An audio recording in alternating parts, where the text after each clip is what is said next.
আলহামদুলিল্লাহ, সালাতু ওয়াসসালামু আলা রাসূলুল্লাহ।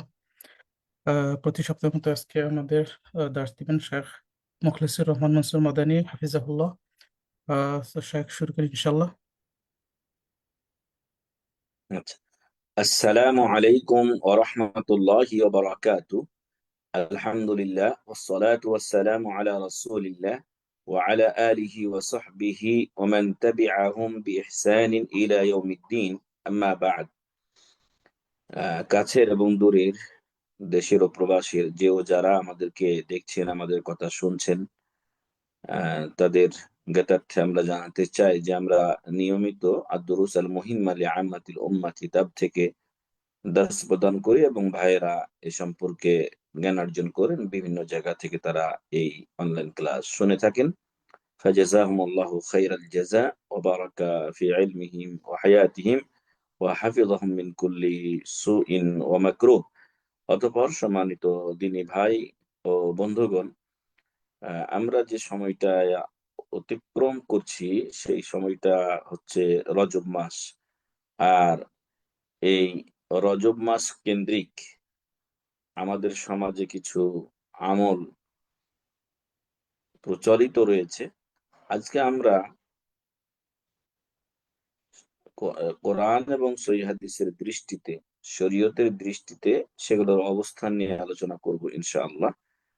তার আগে আমরা বলতে চাই যে যে ইবাদত গুলো এই মাসকে কেন্দ্র করে আমাদের সমাজের লোকেরা করে, মূলত সেটা তারা আল ইসরা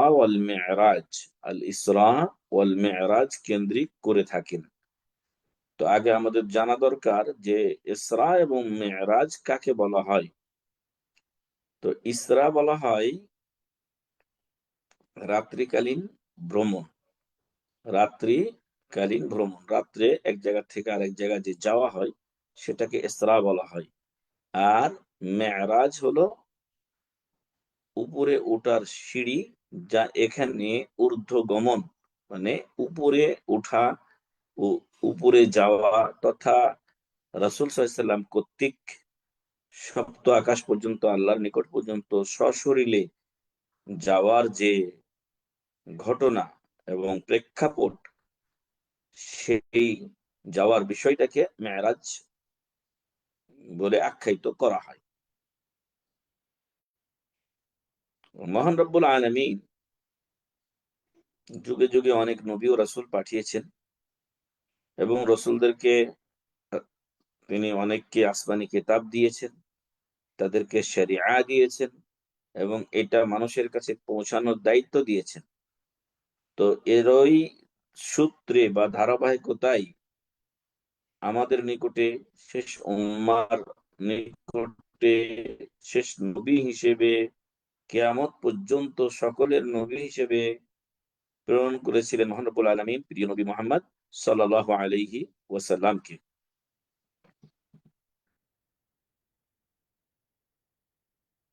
তো এই মুহাম্মদ সাল্লাল্লাহু আলাইহি সাল্লামকে আল্লাহ তাআলা প্রেরণ করলেন ঠিক, কিন্তু তার জীবনকে পরীক্ষা দিয়ে পরিপূর্ণ করে দিলেন। যার অন্যতম হলো যে তার জন্মের পূর্বে তার পিতা মারা যান।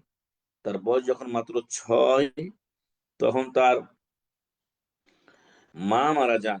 8 বছর বয়সে দাদা দেখাশোনা করতেন, দাদা মারা যান। কিন্তু দাদা মারা যাওয়ার প্রাককালে তিনি চাচা আবু তালিব, যিনি আলী রাদিয়াল্লাহু আনহুর পিতা ছিলেন, তার কাছে ওসিয়ত করে যান যে আমার এই নাতির কোনো বাবা নেই, তুমি একে দেখাশোনা করবে, আমি তোমাকে ওসিয়ত করে যাচ্ছি। তো আবু তালেব তার যথাযথ দায়িত্ব পালন করেছিলেন, এমনকি নিজের সন্তান থেকেও তাকে বেশি মায়া করতেন। রসুল সাল্লাল্লাহু আলাইহি ওয়াসাল্লামকে মাঝে মাঝে তিনি তার বিছানায় তিনি গিয়ে ঘুমাতেন। এমনকি যেই রাত্রে রসুল সাল্লাম হিজরত করেছিলেন, তখনও আলী রাদিয়াল্লাহু আনহু রসুলের বিছানায় শোয়া ছিলেন।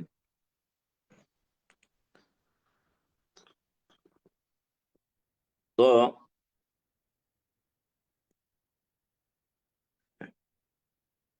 এই আপনার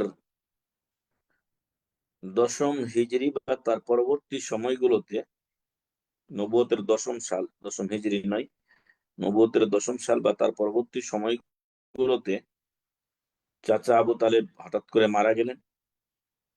মারা তো গেলেন, আবার কুফরির অবস্থায় মারা গেলেন। অনেক চেষ্টা করেছিলেন রাসূল সাল্লাল্লাহু আলাইহি ওয়াসাল্লাম তাকে কালিমা পড়ানোর, সেটা তিনি করেননি তার অসৎ বন্ধুদের কথা শুনে। এরপরে খাদিজা রাদিয়াল্লাহু আনহা মারা গেলেন। তার মানে তার 2 বাহু 2 ডানা কেটে গেল,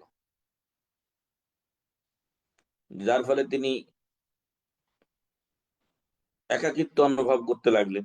ওদিকে আল্লাহর রহমতের পরে এই 2 মহান ব্যক্তির দ্বারা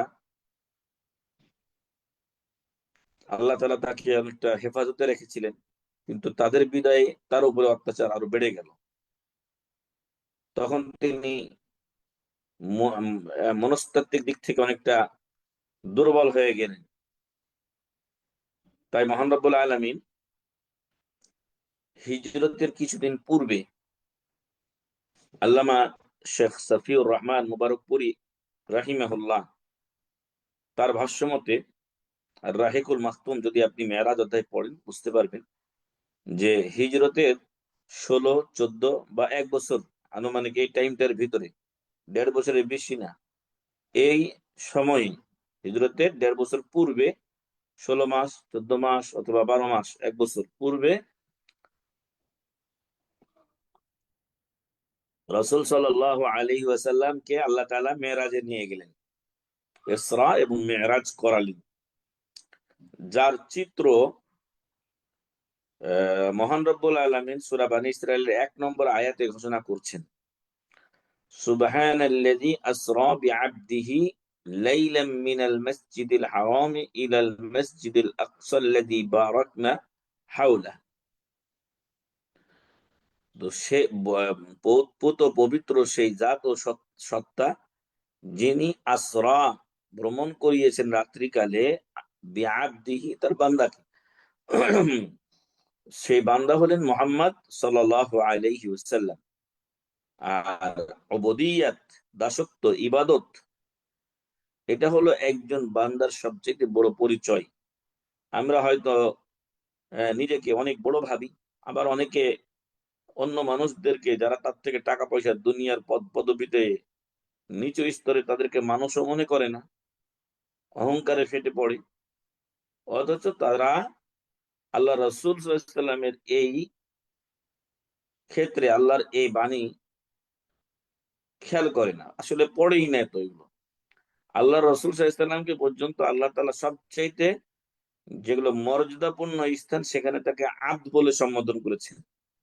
রাসূল সাল্লাল্লাহু আলাইহি ওয়াসাল্লামের জীবনে ইসরা এবং মেরাজ এটা একটা গুরুত্বপূর্ণ অধ্যায় এবং গুরুত্বপূর্ণ বিষয়।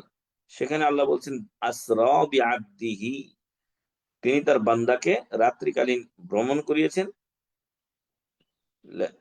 আসরা বিআবদি লাইলাম মিনাল মাসজিদিল হারাম ইলাল মাসজিদিল আকসা, মসজিদে হারাম থেকে মসজিদে আকসা, ফিলিস্তিনের যে মসজিদে আকসা বাইতুল মাকদিস, এই পর্যন্ত তাকে রাত্রিকালীন ভ্রমণ করানো হয়েছিল।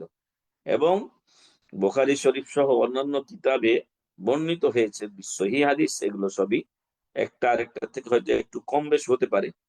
তবে উনি বলছেন যে আমি হারামের চত্বরে, আর মূলত তিনি উম্মে হানি, তার ফুফু সম্ভবত উম্মে হানির বাড়িতে তিনি শোয়া ছিলেন। সেখান থেকে জিবরীল আলাইহিস সালাম এবং আরেকজন ফেরেশতা এসে এই রাসূল সাল্লাল্লাহু আলাইহি সাল্লামকে জমজম পানির ওইখানে নিয়ে গেলেন। তার সিনাটা তিনি চাক করলেন, মানে এটা দ্বিখণ্ডিত করে এর ভিতরে যে ময়লা ছিল সেটা জমজম পানি দিয়ে ধুয়ে ফেললেন এবং এখানে ইমানের একটা পেয়ালা দিয়ে পরিপূর্ণ করে দিলেন। এরপর তাকে নিয়ে যাওয়া হলো বাইতুল মাকদিস পর্যন্ত। বাইতুল মাকদিস থেকে তাকে ঊর্ধ্বগমনে নিয়ে যাওয়া হলো এবং প্রত্যেক আকাশে, এটা রাসূল নিজে বলছেন,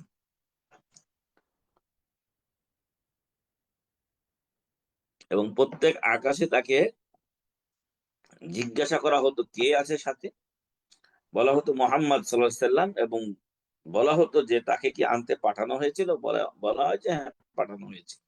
তখন তার জন্য দরজা খুলে দেওয়া হয়। এক এক আসমানে তিনি এক এক নবীকে দেখলেন, যাদের অন্যতম ছিলেন আদম আলাইহিস সালাম, তারপরে আপনার ইউসুফ আলাইহিস সালাম, ইয়াহইয়া আলাইহিস সালাম, ইদ্রিস আলাইহিস সালাম, তারপরে হারুন, মুসা, ইব্রাহিম আলাইহিমুস সালাতু ওয়াস সালাম, বিভিন্ন জনকে তিনি বিভিন্ন আকাশে দেখলেন।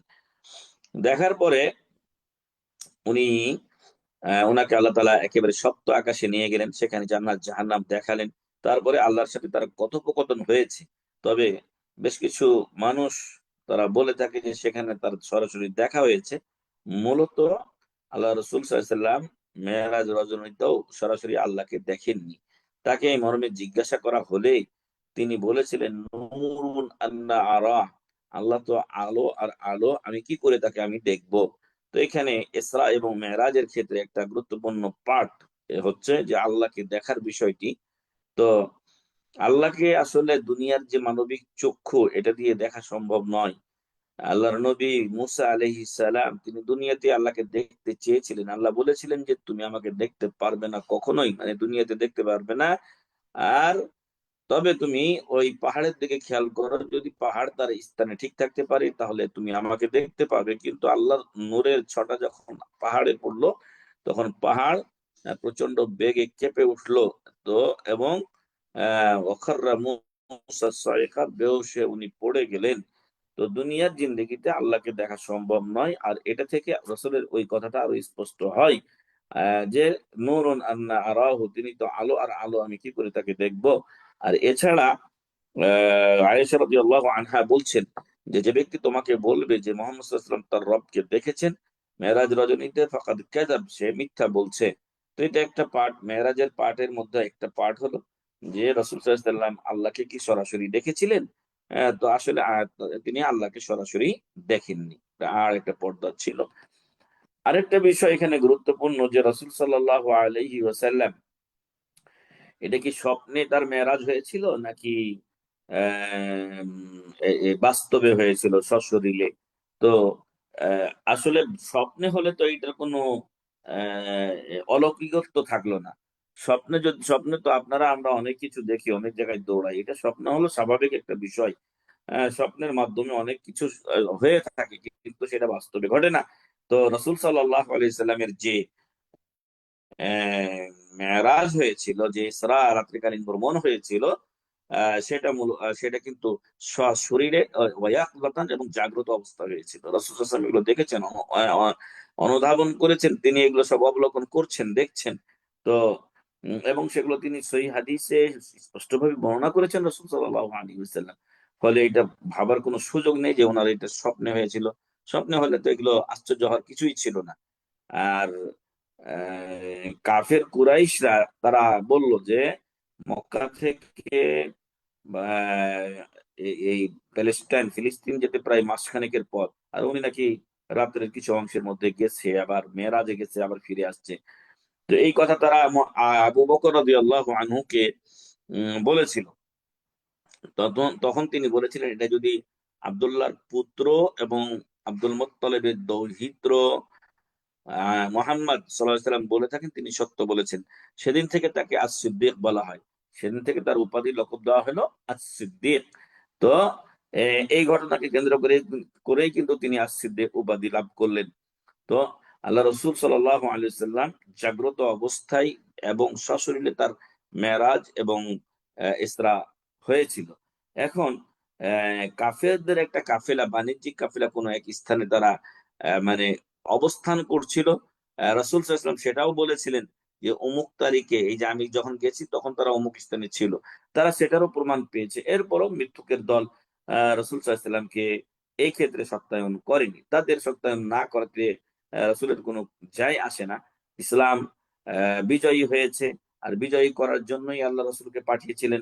যেমনটি আল্লাহ বলছেন, হুয়াল্লাযী আরসালা রাসূলাহু বিল হুদা ওয়া দীনিল হাক্কি লিইয়ুযহিরাহু আলাদ দীনি কুল্লিহি ওয়া কাফা বিল্লাহি শাহীদা। আল্লাহ তাআলা রাসূল সাল্লাল্লাহু আলাইহি ওয়াসাল্লামকে প্রেরণ করেছেন এজন্য যে হুয়াল্লাযী আরসালা রাসূলাহু বিল হুদা ওয়া দীনিল হক, হেদায়েত দিয়ে এবং সত্য দিন দিয়ে, লিইয়ুযহিরাহু আলাদ দীনি কুল্লিহি, যাতে তিনি এই দিনটাকে, ইসলামকে সকল দিনের উপরে বিজয়ী করেন। তো আল্লাহ করাবেন, কিন্তু মাধ্যম হলেন মুহাম্মদ সাল্লাল্লাহু আলাইহি ওয়াসাল্লাম। এবং তিনি আল্লাহর রহমতে মাত্র কিছুদিনের মধ্যে অসংখ্য যুদ্ধে, জিহাদে লড়াই করে, সশরীরে নেতৃত্ব দিয়ে ইসলামকে একটা মানে ভঙ্গুর অবস্থা থেকে, নাই অবস্থা থেকে একটা অবকাঠামো দিয়ে সুন্দরভাবে একে বিজয় করে রেখে গিয়েছিলেন আরব উপদ্বীপে, এবং তারই ধারাবাহিকতা আলহামদুলিল্লাহ বিশ্বব্যাপী আজকে আপনার আমরা মুসলিম এবং আলহামদুলিল্লাহ সহিহ আকীদার আমরা অনুসারী। তো এটা আল্লাহর বড় একটা নেয়ামত, আল্লাহ তাআলা শুকরিয়া আদা করছি আমরা আলহামদুলিল্লাহ। অতঃপর সম্মানিত ভাইরা, এটাও একটা বিষয় এই মেরাজ কেন্দ্রিক যে মেরাজ কেন্দ্রিক একটা গুরুত্বপূর্ণ বিষয় হচ্ছে যে এই মেরাজে রাসূল সাল্লাল্লাহু আলাইহি ওয়াসাল্লামের উপরে ৫ ওয়াক্ত নামাজ ফরজ করা হয়েছিল। এই মেরাজে রাসূল সাল্লাল্লাহু আলাইহি ওয়াসাল্লামের উপরে ৫ ওয়াক্ত নামাজ ফরজ করা হয়েছিল। তো প্রথমত আল্লাহ তাআলা রাসূল সাল্লাল্লাহু আলাইহি ওয়াসাল্লামের উপরে ৫০ ওয়াক্ত নামাজ ফরজ করেছিলেন। যখন তিনি ফিরে আসছিলেন, তখন রাসূল সাল্লাল্লাহু আলাইহি ওয়াসাল্লামকে দেখা হলো তার মুসা আলাইহিস সালামের সাথে। মুসা আলাইহিস সালাম বললেন, আপনার উম্মতের জন্য আল্লাহ কি হাদিয়া উপহার দিলেন? তিনি বললেন যে ৫০ ওয়াক্ত সালাত। তো বললেন যে আমি আমার অভিজ্ঞতার আলোকে বলতে চাই, বনী ইসরাঈল আমাকে অনেক, ওরা শক্তিশালী উম্মত ছিল কিন্তু আমাকে অনেক জ্বালিয়েছে, তারা ইবাদত করতে চায়নি, মেলা ভেজাল করেছে। তোমার উম্মত তো পারবে না, তোমার উম্মত আমার উম্মত থেকে আরো দুর্বল সৃষ্টিগত দিক থেকে। তো তুমি ফিরে যাও, আল্লাহর কাছে সালাত সংখ্যা কমানোর আবেদন জানাও। এইভাবে বেশ কয়েকবার যাওয়ার পর রাসূল সাল্লাল্লাহু আলাইহি ওয়াসাল্লাম আল্লাহর কাছে বারবার যান, ফিরে আসেন মুসা আলাইহিস সালামের কাছে। মুসা আলাইহিস সালাম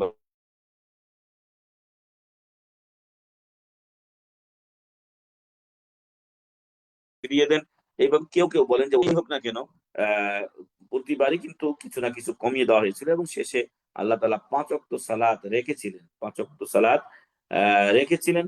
তো এই ৫ ওয়াক্ত সালাত রাখার পরে আল্লাহ তাআলা মুসা আলাইহিস সালাম আবারও বলেছিলেন যে আবার যান আপনি, কিন্তু আল্লাহ তাআলা শেষবার বলে দিয়েছিলেন যে হে মুহাম্মদ সাল্লাল্লাহু আলাইহি ওয়াসাল্লাম, এ হলো ৫, আপনার উম্মত যদি ৫ ওয়াক্ত সালাত নিয়মিত আদা করে তাহলে আমি তাদেরকে ৫০ ওয়াক্তের সওয়াব দিয়ে দিব। সুবহানাল্লাহি ওয়া বিহামদিহি।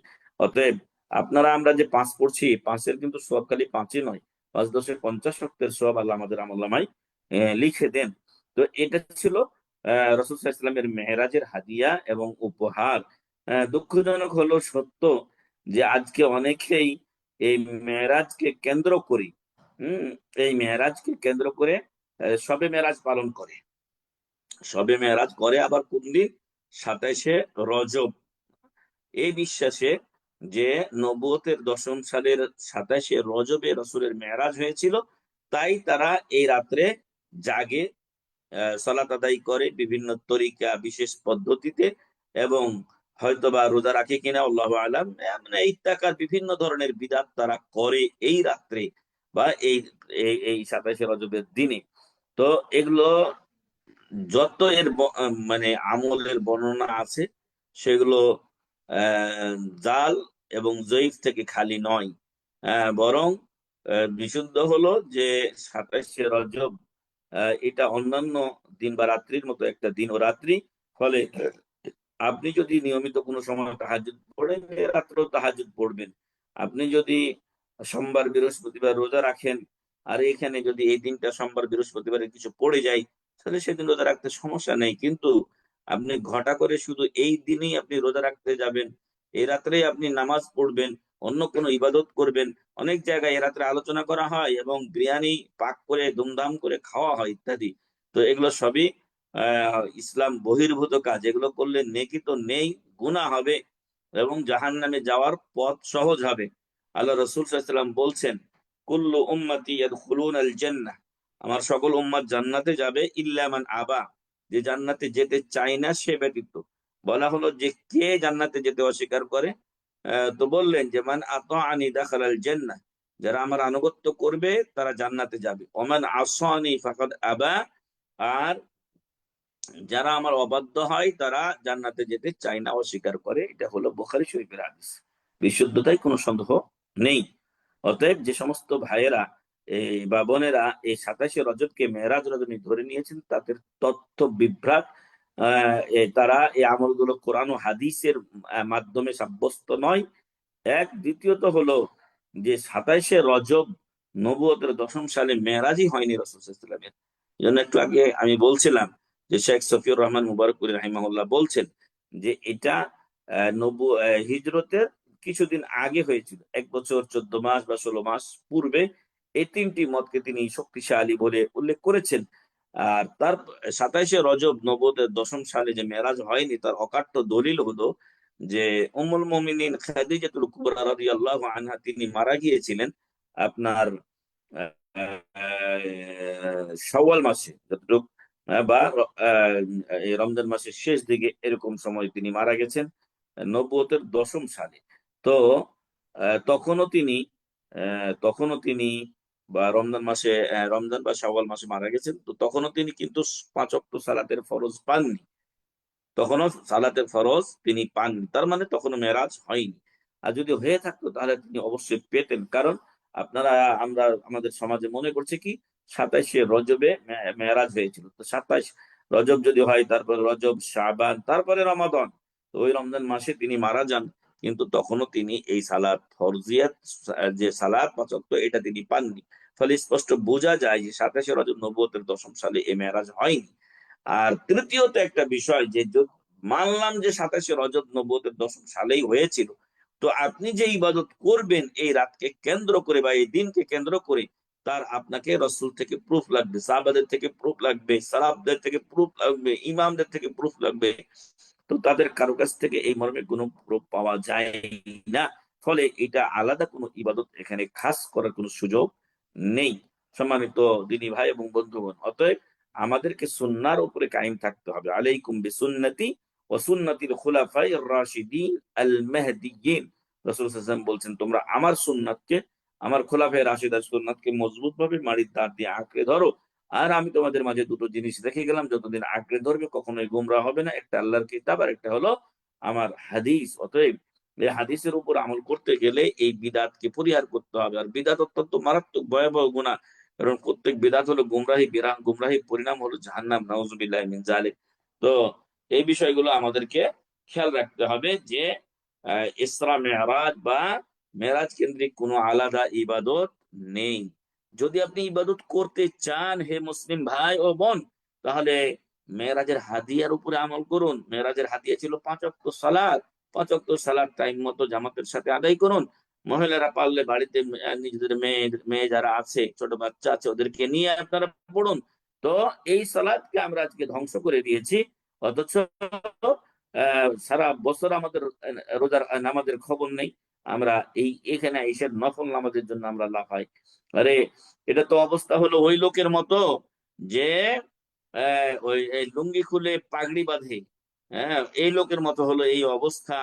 হ্যাঁ, তো এরা ফরজ নামাজ নাই, রসুলের ওসিয়ত মানা নেই, এটা যে উপহারটা পেলেন রজব মেরাজের রাত্রে, সেটা তার উপর আমল নাই। হঠাৎ করে এসে এরা এই রাতে হু হা করে চিল্লাচিল্লি করে চেকরাজগার করে, যা স্পষ্ট বেদাত আর বিদাতির পরিণাম জাহান্নাম। বলেছি, বেদাতিদেরকে হাউজ নামাজ পড়া সত্ত্বেও হাউজে কাউসার থেকে তাড়িয়ে দেওয়া হবে, এখান থেকে তারা পানি পান করতে পারবে না।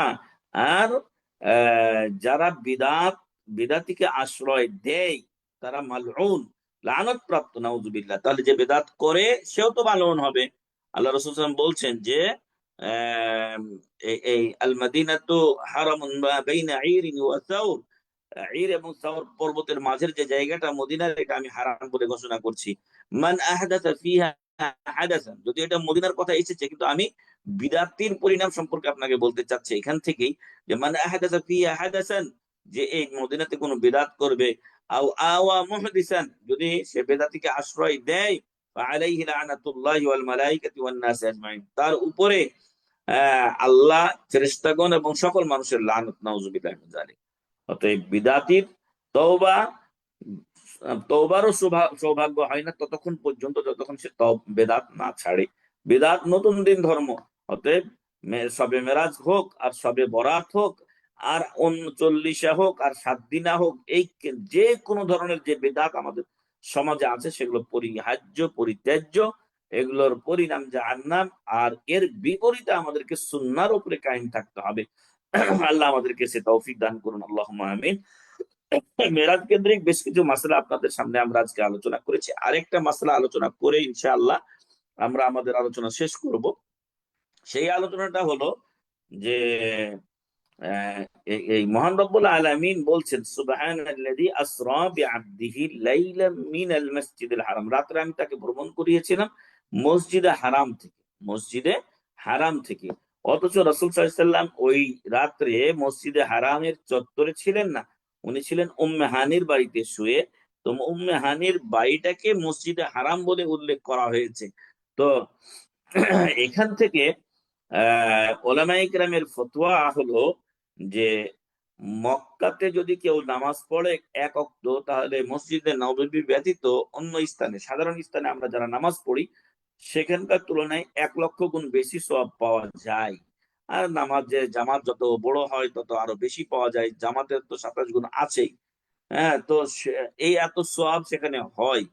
কিন্তু এখন এটা কি শুধু ওই হারামের যে জামাত এবং হারামের এই চত্বর যেটা মক্কা শরীফের সেটার ভিতরে সীমাবদ্ধ, নাকি এটা আর কোনো অতিরিক্ত অংশকে সামিল করবে? তো জমহুর উলামা ইকরামের ওই যে উম্মে হানির বাড়িকে আল্লাহ কর্তৃক মসজিদে হারাম বলে উল্লেখ করার কারণে তারা বলছেন যে না, মক্কার যে হুদুদে হারাম আছে এটা একটু বড় এরিয়া হয়ে গেল, মক্কা শরীফের খালি জামাতের এরিয়া হলে এটা ছোট হয়ে গেল, আর হুদুদে হারাম যদি হয় তাহলে আরো বিস্তৃত হয়ে গেল, চতুর্দিকে হয়তো 5-7 কিলোমিটার করে আরো বেড়ে গেল। তো আসলে এর উপরেই ফতোয়া যে এই হারাম এরিয়ার ভিতরে, হুদুদে হারামের ভিতরে, হারামের সীমারেখার ভিতরে কেউ যদি সালাত আদায় করে তাহলে এই 1,00,000 গুণ সওয়াব সে পাবে ইনশাআল্লাহ। আল্লাহ তাআলার রহমত অশেষ, অফুরন্ত। ফলে আমরা আশা করতে পারি, যেহেতু উম্মে হানির বাড়িকে মসজিদে হারাম বলা হয়েছিল, অথচ সেটা মসজিদে হারাম ছিল না, তার পার্শ্ববর্তী জায়গা ছিল। তবে এটা মানে হুদুদে হারামের মধ্যে ছিল, হুদুদে হারামের মধ্যে ছিল। ফলে হুদুদে হারামকে জমহুর উলামা ইকরাম বলছেন যে এই হুদুদে হারামের যেখানে নামাজ পড়ুক অন্য জায়গার তুলনায় 1,00,000 গুণ সওয়াব বেশি পাবে ইনশাআল্লাহ।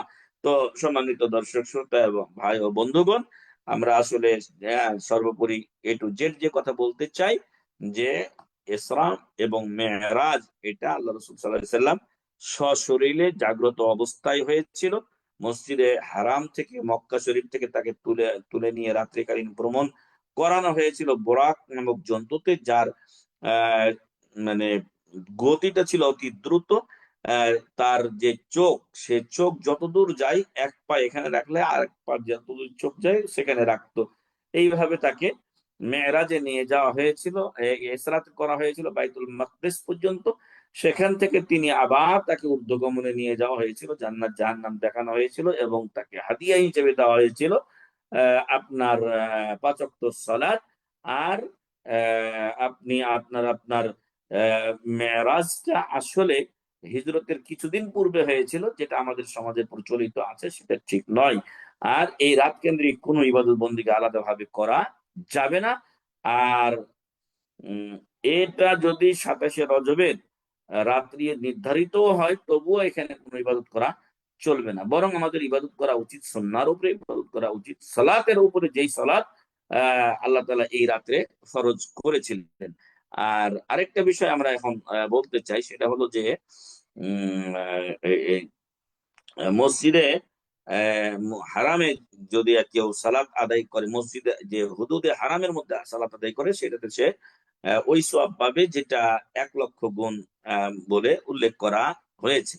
তো সর্বোপরি মেরাজ রাসূল সাল্লাল্লাহু আলাইহি সাল্লামের জীবদ্দশায় একটা গুরুত্বপূর্ণ আরেকটা বিষয় আমি ভুলে গিয়েছিলাম, সেটা ছিল যে আল্লাহ তাআলা তার নবীকে বিভিন্ন আকাশে বিভিন্ন নবীদের সাথে তার সাক্ষাৎ হয় এবং পরবর্তীতে আল্লাহু আলাম, আমি এটা স্পষ্ট নই, তবে আমার মনে হয় যে আবার ফিরে আসার সময় একত্রিত করা হয়েছিল তাদেরকে বাইতুল মাকদেসে, এবং সেখানে সকল নবীদের উপস্থিতিতে 2 রাকাত সালাত আদায় করা হয়েছিল এবং তার ইমামতি করেছিলেন আমাদের নবী মুহাম্মদ সাল্লাল্লাহু আলাইহি ওয়াসাল্লাম।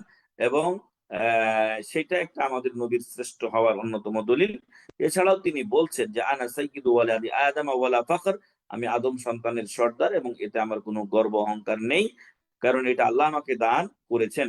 তো এটি একটি বিষয় ছিল যে সকল নবীদের তিনি ইমামতি করেছিলেন, এবং অবশ্যই এটা নিজের থেকে হয়তো তিনি জাননি, বরং এই জিবরিল আলাইহিস ইসলামের কোনো ইশারা ইঙ্গিতে তিনি গিয়েছিলেন। ফলে মোহাম্মদ সাল্লাল্লাহু আলাইহি সাল্লাম সাইয়্যিদুল মুরসালিন, এই ইমামুল মুরসালিন, এটা স্পষ্ট সত্য। তো মহান রব্বুল আলামিন যেন এই মেরাজ কেন্দ্রিক সুন্নাহর উপরে আমাদেরকে আমল করার তৌফিক দান করেন, আর যাবতীয় বিদআত যা মানুষকে জাহান্নামের পথে নিয়ে যায় তা থেকে আল্লাহ আমাদেরকে হেফাজত করুন, আল্লাহুম্মা আমিন। আল্লাহ তাআলা আমাদের সবাইকে ভালো রাখুন, সুস্থ রাখুন, হেফাজতে রাখুন, আল্লাহুম্মা আমিন। জাযাকুমুল্লাহু খাইরান। সুবহানাকা আল্লাহুম্মা ওয়া বিহামদিকা আশহাদু আল লা ইলাহা ইল্লা আনতা আস্তাগফিরুকা ওয়া আতুবু ইলাইক। ওয়াসসালামু আলাইকুম ওয়া রাহমাতুল্লাহি ওয়া বারাকাতুহু। ওয়ালাইকুম আসসালাম রহমতুল্লাহি ওয়া বারাকাতুহু। জাযাকাল্লাহু খাইরান শেখ, গুরুত্বপূর্ণ দার্সের জন্য। কোনো ভাইয়ের কোনো কোশ্চেন আছে? আছে আছে।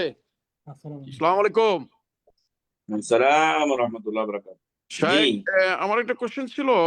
আপনি বলছিলেন যে রাসূল সাল্লাল্লাহু আলাইহি সাল্লাম মেরাজে যাওয়ার সময় অন্যান্য রাসূল নবীদেরকে দেখছেন, তো পরে আসার সময় ওনাদেরকে নিয়ে এসে 2 রাকাত সালাত আদায় করছে। আমরা কোন রিওয়ায়াতের বর্ণনায় বিভিন্ন আলেমদের থেকে শুনছি যাওয়ার সময় নাকি 2 রাকাত সালাত আদায় করছে। আসলে মূলত কখন?